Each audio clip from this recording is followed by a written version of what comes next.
Friends, நிறைய வாட்டி நம்ம மற்றவங்க சொல்கிறது கேட்கணுமா வேண்டாமா அப்படிங்கிறது ஒரு பெரிய கேள்விக்குறியாக இருக்கும்.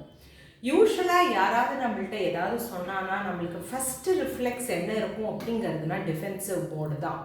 அவங்க சொல்லி நம்ம என்ன கேட்கணும், எனக்கு தெரியாதா அப்படிங்கிற ஒரு ஃபீல் இருக்கலாம்.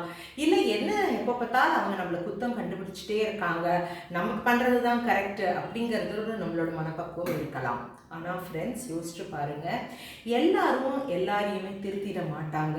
ரெண்டாவது, எல்லாரும் எல்லாரோடையும் பேச்சுக்கும் மதிப்பு கொடுக்க மாட்டாங்க. நம்ம கொஞ்சம் மாறுதலாக இருக்கலாம். எப்படி அப்படிங்கிறது கேட்குறீங்களா? யாராவது ஏதாவது சொல்கிறாங்க அப்படிங்கிறதுனா அவங்க சொல்கிறதுல எவ்வளோ உண்மைத்தனம் இருக்குது அப்படிங்கிறத நம்ம பார்த்துக்கணும்.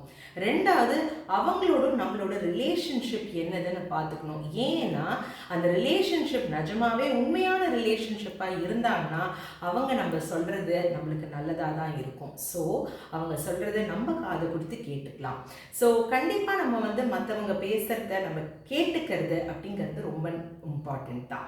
ஸோ லிஸ்னிங் டு அதர்ஸ் அப்படிங்கிறது நம்ம சொல்கிறத எல்லாரோட பேச்சும் கேட்கணும்னு இருக்காது. அப்படின்னா நம்மளோட மைண்டு ரொம்ப கன்ஃபியூஸ்டாக ஆகிடும். அப்படி கிடையாது. ஸோ யார் ரொம்ப முக்கியமோ உங்களோட வாழ்க்கையில் அவங்க ஏதாவது உங்களை திருத்துற மாதிரி ஏதாவது விஷயங்கள் ஷேர் பண்ணுறாங்க அப்படிங்கிறதுனா முதல்ல யோசிச்சுக்கோங்க. அவங்க அதை ஷேர் பண்ணணும்னு அவசியம் கிடையாது.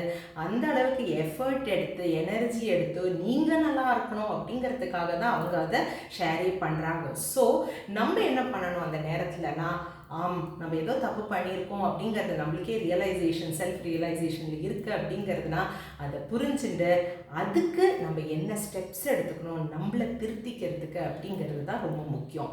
அது ஸ்டெப்ஸை எடுத்துட்டு அதில் நம்ம வெற்றி பெறது தான் நம்ம உண்மையாக அவங்க சொன்ன சொல்லுக்கு நம்ம மரியாதை கொடுத்த அர்த்தம் வரும். நீங்களும் ட்ரை பண்ணி பாருங்கள். நிறைய வாட்டி நம்மளுக்கு ரொம்ப க்ளோஸாக இருக்கிறவங்க, மேபி அம்மா அப்பாவாக இருக்கலாம், தாத்தா பாட்டியாக இருக்கலாம், நண்பர்களாக இருக்கலாம், யாராகவே இருந்துட்டு போட்டுமே, நம்மளுக்கு நல்லது நடக்கணும் அப்படிங்கிறதுக்காக அவங்க எஃபர்ட் எடுத்து சொல்லும் போது நம்ம காது கொடுத்து கேட்குறது நல்லது.